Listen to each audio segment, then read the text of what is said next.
First, fill the pot up with hot water, about halfway. Then place it on the stove and turn the heat to high.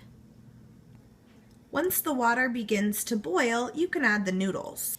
My recipe says to use 1/4 the box of noodles. Yum! I'm going to make sure that I'm constantly stirring the noodles so that they don't get stuck together or stuck to the pan. I will also set my timer for 7 minutes and 30 seconds.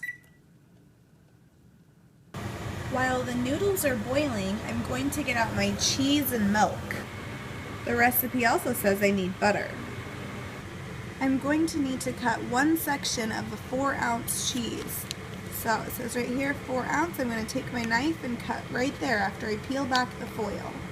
My timer went off, so I'm going to turn off my stove and drain my water. I must now measure out 3/4 cup of milk. Make sure to look at it at eye level.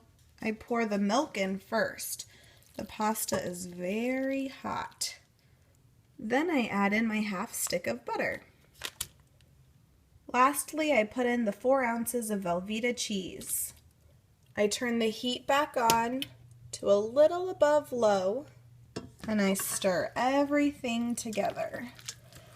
This may take a while for everything to melt, and I can kind of break apart the butter and cheese to make it go faster. If it starts to bubble too much, the heat might be on too high. I'm going to turn my heat down just to low. Once all of the cheese is melted, some people like to add salt and pepper. That's up to you. When the macaroni and cheese is done, turn off your oven, serve it in a bowl, and clean up your mess.